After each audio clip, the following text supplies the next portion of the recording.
Hello students, जैसा कि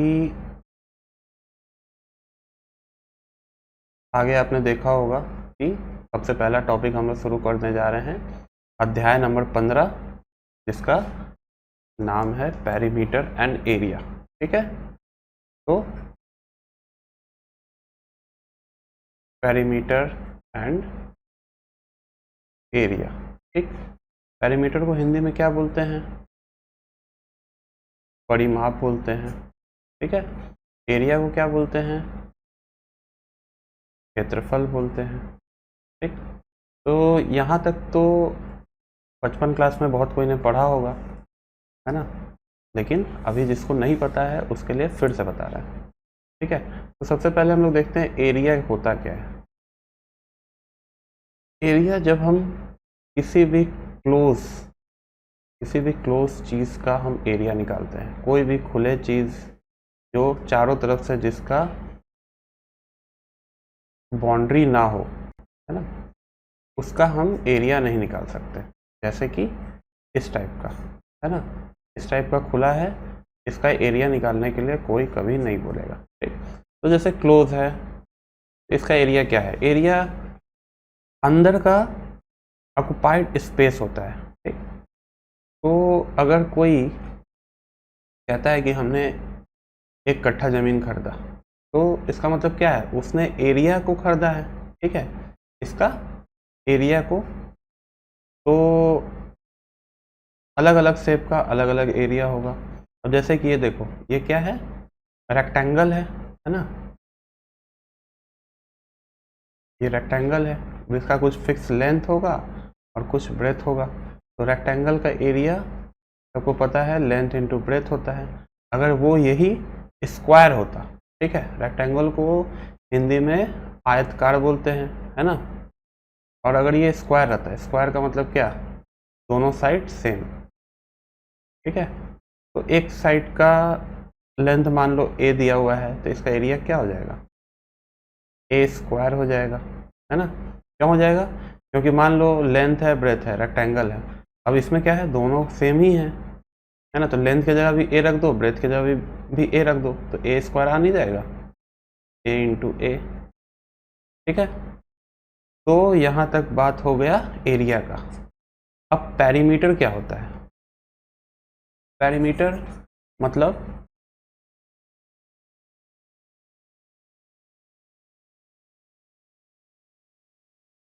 perimeter मतलब क्या होता है? बाहर का जो बाउंड्री होता है ना, उसका लेंथ। बाहर के बाउंड्री का लेंथ मतलब कोई आदमी अगर ये जो जिगजैग बना रहे हैं इस पाथ पे ए से चला, ठीक है, फिर वापस पूरा गोल घूम कर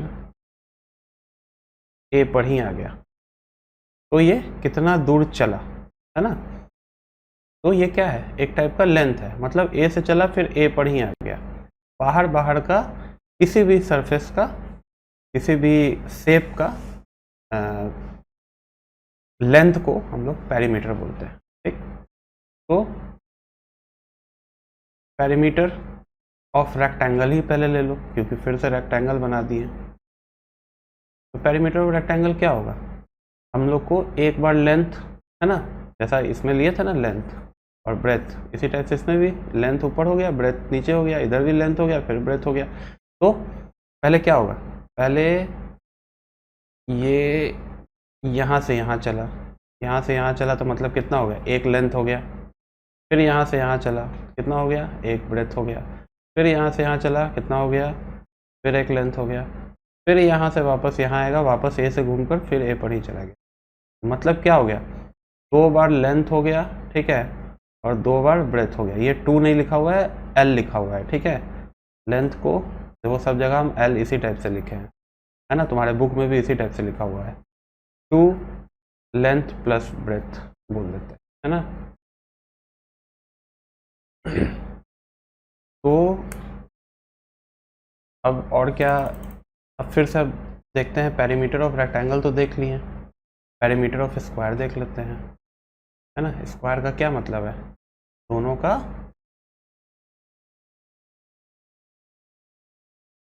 दोनों साइड इक्वल होता है, ए इधर भी ए फिर इधर भी ए। तो मतलब क्या होगा कि यहाँ जैसे बनाए थे ए पे चला, ठीक है, ए से यहाँ चला, पेरीमीटर निकाल रहा है ना। तो ए से यहाँ पर चला तो फिर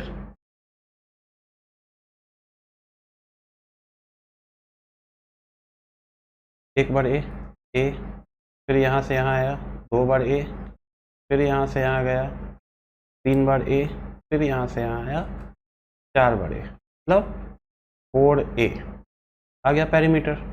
इसी का एरिया था a² और इसका पेरीमीटर था 4a। ठीक, उसी टाइप से ऊपर हम लोग क्या देखे थे कि रेक्टेंगल का एरिया जो था वो यहाँ था और रेक्टेंगल का जो पेरीमीटर था वो यहाँ था। तो ये दोनों चीज़ नोट डाउन करने वाली। अब ये सारा चीज़ तो ऑलरेडी तुम लोग बचपन क्लास में पढ़ चुके हो, ठीक है। 7 क्लास में नया क्या है, अलग अलग फिगर देकर तुम लोग को समझाया जाएगा, ठीक है। तो ये था तुम लोग का बुक अध्याय नंबर 15 पेरीमीटर एंड एरिया, ठीक है। तो ये शेप देख रहे हो, ये सारा शेप, ठीक है। हम लोग को इसी का इस टाइप के शेप का क्या निकालना है, पेरीमीटर निकालना है, ठीक है। यही सारा चीज़ अपने बुक में भी देखिएगा आप लोग, ठीक है। तो इसको समझते हैं इसमें क्या दिया है।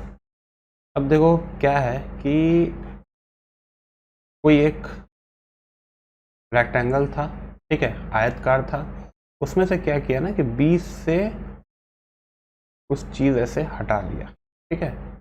20 से हटा लिया तो क्या बच जाएगा, फिर सिर्फ इतना बच जाएगा, है ना। इसी टाइप का शेप बना हुआ है। अब इसका कुछ पहले से शेप एंड साइज दिया रहेगा। मान लो इसका 10 मीटर दिया हुआ है और इधर 5 मीटर दिया हुआ है। ये जो कटा हुआ है इसका 2 मीटर, इधर भी 2 मीटर, इधर भी 2 मीटर, ठीक। इसका हमको क्या निकालना है, पेरीमीटर निकालना है ना। पेरीमीटर निकालने का क्या है, फिर से हम लोग क्या फॉर्मूला यूज़ करेंगे, ए से चले, है ना। एक एक लाइन को हम लोग देखेंगे, ए से चले, यहाँ से यहाँ कितना आएगा अभी पता कर सकते हैं। मान लो यहाँ से बीच में 2 से कटा हुआ है, ठीक है। बाकी कितना बच गया, 8 बच गया, है ना। 8 मतलब 4 इधर 4 इधर, टोटल मिलाकर 10 हो गया।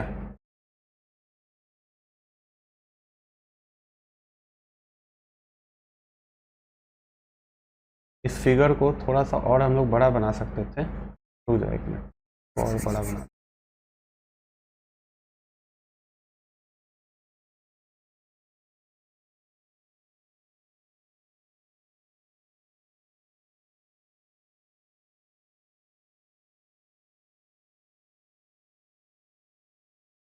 लगना चाहिए 10 मीटर, यहाँ से यहाँ तक पूरा 10 मीटर है, ठीक है। ये 2 मीटर दिए थे, ये भी 2 मीटर था, ये भी 2 मीटर था, तो यहाँ तक तो 2 मीटर जस्ट सामने, ठीक है, क्योंकि ये रेक्टेंगल है तो ये भी तो पूरा 10 मीटर ही होगा, ऊपर में भी, है ना। 2 मीटर इधर ख़त्म हो गया इसका, है ना, बीचों बीच 2 मीटर ख़त्म हो गया, तो बाकी कितना बचा, 10 माइनस 2 8। अब 8 क्या है, 2 पार्ट में डिवाइडेड है, तो 4 इधर होगा 4 इधर होगा, कोई प्रॉब्लम नहीं, है ना। तो यहाँ का वैल्यू हम क्या लिख देंगे, 4 मीटर यहाँ का वैल्यू लिख देंगे, यहाँ का भी वैल्यू 4 मीटर लिख देंगे। पीछे क्वेश्चन में क्या बताए थे कि ये दिया हुआ है कितना, 5 मीटर, ठीक। अब क्या करना है, हमको पेरीमीटर निकालना। फिर से एक पॉइंट चूज़ करेंगे, पॉइंट ए, और आराम से कैसे बाउंड्री के साइड किसी मकान के बाउंड्री पे चढ़ के साइड जाते हैं, उसी टाइप से हम लोग यहाँ पर चलकर धीरे धीरे जाएंगे। एक बार गए, क्या हुआ, यहाँ लिखते जाना 4, फिर यहाँ से यहाँ गए 2, फिर यहाँ से यहाँ गए +2, फिर यहाँ से यहाँ गए +2, फिर यहाँ से यहाँ गए +4, फिर यहाँ से यहाँ गए +5, फिर यहाँ से पूरा यहाँ तक, क्योंकि नीचे में कटिंग नहीं है, +10, फिर इधर +5 को जोड़ने के बाद कितना आएगा, 4 2 8 10 14 14 और 20 34 मीटर। ठीक है, अब एक चीज़ और नोट डाउन करने वाला है, तुम्हारे बुक में बहुत अच्छा चीज़ दिया है। क्या है कि अगर मान लो ये कटिंग नहीं होता, ठीक है, अगर ये कट नहीं होता तो क्या पेरीमीटर ज़्यादा होता कि कम होता? इसी फिगर का अगर ये कट नहीं होता तो देखो क्या है, ये 10 मीटर है और ये 5 मीटर है, कटिंग नहीं है ना, तो पेरीमीटर ज़्यादा होगा कि कम होगा इसका? 2 मिनट सोच कर आप लोग खुद बताइएगा। ठीक है, कुछ नहीं, फिर से क्या करेंगे, एक पॉइंट लेते हैं इधर ए से जो है ये कितना है 10, फिर ये कितना है +5, फिर ये कितना है +10, फिर ये कितना है +5, मतलब 20 और 30। अब देखो क्या हो गया, कटिंग वाले का पेरीमीटर जो है वो बड़ा है ना, ग्रेटर है। समझ में आ गया क्यों ग्रेटर है? पेरीमीटर, हम बाउंड्री का जो हमारा लेंथ है पेरीमीटर इस कटिंग के कारण क्या हो गया, बड़ा हो गया हमारा। तो इसी पे बेस सारा एग्जाम्पल है, आप लोग सॉल्व करिएगा, बहुत इजी है ना। जैसे ये एक एच बना हुआ है, इसको सॉल्व कर सकते हैं, है ना, ये तो हम बता ही दिए। ठीक है, तो ये सब एग्जाम्पल के थ्रू समझते चलना है धीरे धीरे। अब देखिए, खुद समीक्षा करके देखिए, इस टाइप का ढेर सारा है। एक उदाहरण हम लोग लेते हैं, क्या बोल रहा है, एक वर्ग का क्षेत्रफल 121 वर्ग मीटर है, मतलब स्क्वायर का एरिया, है ना, वर्ग मतलब स्क्वायर, क्षेत्रफल हो गया एरिया। ठीक, तो 121 मीटर है, तो उस वर्ग का परिमाप ज्ञात करिए। अब देखो क्या है, एरिया दिया हुआ है और हमको क्या फाइंड करना है, पेरीमीटर फाइंड करना है। ठीक है, एरिया ऑफ स्क्वायर। ठीक है, तो हिंदी इंग्लिश दोनों साथ साथ लेते चल रहे हैं, लेकिन लिखेंगे हम इधर इंग्लिश में ही, क्योंकि मेरा हाथ इंग्लिश पे ही बैठा हुआ है। ठीक, तो उसका एरिया क्या दिया हुआ है, 121 मीटर स्क्वायर, है ना। और तो इसका एक साइड कितना आएगा, एरिया ऑफ स्क्वायर हम कितना बताए थे, पीछे ए स्क्वायर होता था ना, साइड इंटू साइड, है ना। तो 121 को साइड इंटू साइड करेंगे, साइड इंटू साइड, इसका हमको क्या करना पड़ेगा, दो मल्टीप्लिकेशन में विभाजित करना पड़ेगा, मतलब इसका स्क्वायर रूट निकालना पड़ेगा। 121 जो होता है वो 11 का स्क्वायर रूट होता है, 11 इंटू 11 करेंगे तो देखो 1 1 फिर 1 1 1 2 1, है ना। तो ये इसी को बोलते हैं स्क्वायर रूट। इसको दो भाग में बांट देना, दो मल्टीपल भाग में, तो साइड का वैल्यू क्या आ जाएगा, 11 गुने 11 लिख सकते हैं 121 को। तो साइड मतलब क्या है, साइड का वैल्यू 11 है। अब इसका पेरीमीटर निकालना है, कुछ तो यही रहा है, पेरीमीटर ऑफ स्क्वायर। तो क्या होगा, 4 गुने साइड लिखे थे, जिसको अभी भी नहीं ध्यान है वो पीछे पलट कर देख ले, है ना। 4 गुने साइड इज इक्वल टू इतना हो गया, तो 44, है ना, मीटर। और यहाँ पे था क्या, एरिया मीटर स्क्वायर। अब 2 मिनट आप खुद सोच के देखिए कि एरिया को मीटर स्क्वायर लिखें, है ना। बहुत लोग इसी में कंफ्यूज होते हैं, एरिया को मीटर स्क्वायर लिखें और पेरीमीटर को मीटर क्यों लिखें? क्योंकि इसमें 2 बार साइड का 1 मीटर और फिर साइड का 1 मीटर मल्टीप्लाई हो गया, इसलिए मीटर स्क्वायर हो गया, यूनिट भी साथ साथ मल्टीप्लाई हो गया, है ना। ये एक्चुअली में क्या होगा, 11 मीटर गुने 11 मीटर, तो यहाँ पे है ना ये मीटर स्क्वायर है ना, दोनों को मल्टीप्लाई करने के बाद। लेकिन साइड में सिर्फ 1 बार मीटर है, इसलिए यहाँ पे सिर्फ 1 बार मीटर है। समय समय पर ये चीज़ हम बताते रहेंगे और ये सारा चीज़ इम्पॉर्टेंट है।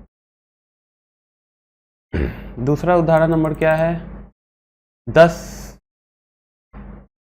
सेंटीमीटर चौड़ाई वाले एक आयतकार लोहे के सीट का क्षेत्रफल 400 वर्ग सेंटीमीटर है, तो उसकी परिमाप ज्ञात करिए।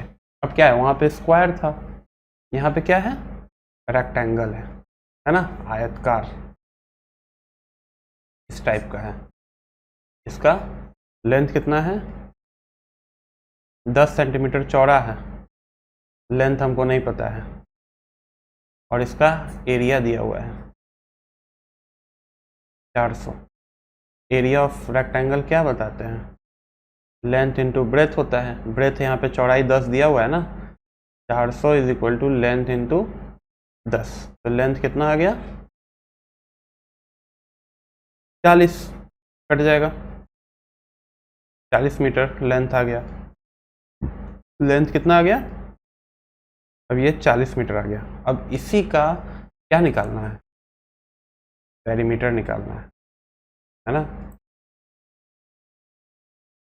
अगर नहीं दिखा होगा मेरे फोटो के पीछे तो यहाँ पे देख सकते हैं। क्या किए, एरिया जो है वो 400 है, लेंथ गुने ब्रेथ किए, ठीक, और यहाँ पे हम लेंथ का वैल्यू निकालें 40 मीटर, ठीक है। अब इसी का हमको क्या निकालना है, पेरीमीटर निकालना है। पेरीमीटर कितना होगा इसका, 2 लेंथ प्लस ब्रेथ, ऑलरेडी बताए हैं, 2 लेंथ प्लस ब्रेथ।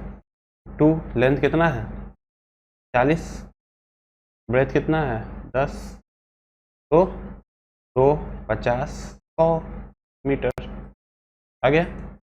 फिर से देखो, पेरीमीटर को मीटर में लिखे हैं, क्यों लिखे हैं, क्योंकि ये लेंथ है। एरिया को यहाँ पे मीटर स्क्वायर में लिखा जाता है, क्यों, क्योंकि साइड, 2 साइड का मल्टीपल है, 2 मीटर को मल्टीप्लाई करके ऐसा लिखा गया है, ठीक है। आगे बढ़ते हैं।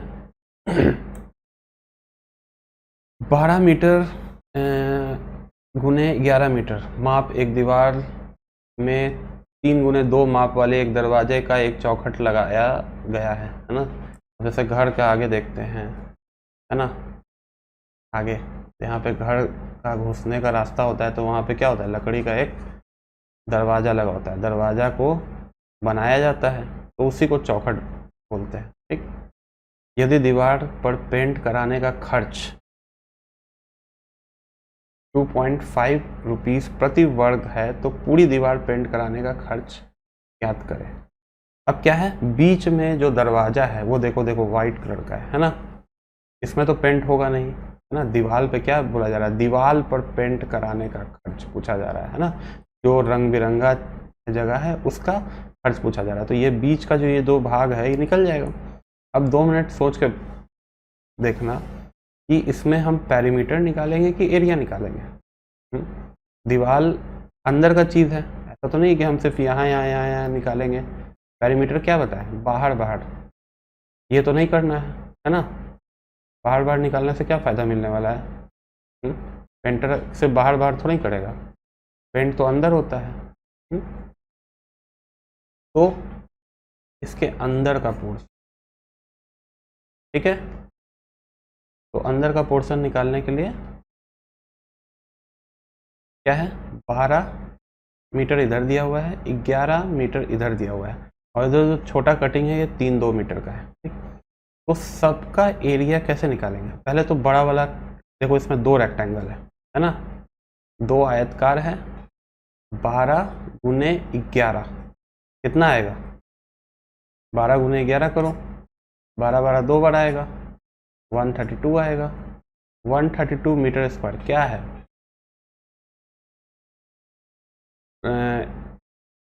एरिया ऑफ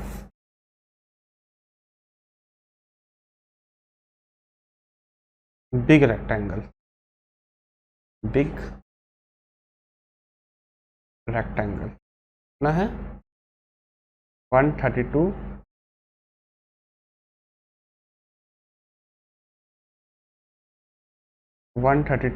मीटर स्क्वायर दिया हुआ है। ठीक, अब क्या है बीच में ये कट हुआ है क्योंकि हमको तो इतना का ही निकालना है। अब ये 132 में क्या है, ये भी इंक्लूडेड है जिसको हमको माइनस करना पड़ेगा, है ना, तब ना निकलेगा बाकी सारे जगह का।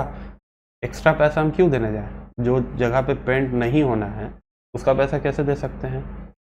तो एरिया ऑफ गेट निकाल लेते हैं, है ना, चौखट लिखा हुआ है, इसको गेट हम लिख दिए हैं।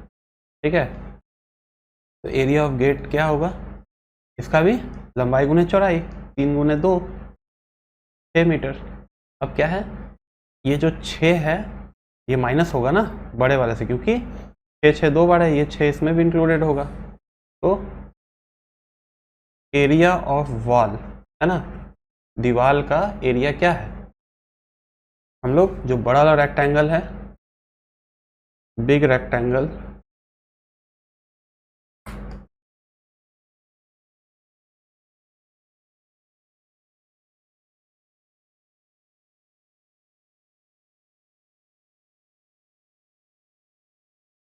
Big rectangle minus area of gate, big rectangle का 132 माइनस 6 कितना आ जाएगा 126 मीटर स्क्वायर। अब इसमें क्या है, इसका कॉस्टिंग दिया हुआ है, इतना तो एरिया आ गया। अब एरिया के हिसाब से क्या होगा, पेंट जो कर रहा है वो चार्ज लेगा, है ना, यहाँ पे दिया हुआ था ना 125 2.5 रुपीज़ पर वर्ग मीटर। वर्ग मीटर मतलब क्या, पर मीटर स्क्वायर, है ना, 2.5 रुपये लेगा वो पर मीटर स्क्वायर पे। समझ में आया, तो यहाँ पे मीटर स्क्वायर हम लोग निकाल चुके हैं, है ना, तो उसका रेट क्या है ना, कितना पैसा लेगा, कॉस्ट वो 2.5 रुपये, है ना, 2.5 रुपीज़ पर मीटर स्क्वायर, मतलब 2.5 रुपया 1 मीटर स्क्वायर पे वो चार्ज करेगा 2.5 रुपया। तो यहाँ पे हमारा कितना है 126 मीटर स्क्वायर, है ना, 126 मीटर स्क्वायर पे कितना चार्ज करेगा 2.5 गुने 126 कितना आ जाएगा, कैलकुलेट करके ये अपना आंसर लिख लेना। ठीक है, तो अब देखो सारा क्वेश्चन तो हम नहीं बनाएंगे, है ना, कुछ क्वेश्चन आप लोग को भी देंगे बनाने के लिए, लेकिन जितना मैक्सिमम टाइप का इस टॉपिक पे क्वेश्चन था वो लगभग बता चुके हैं, है ना।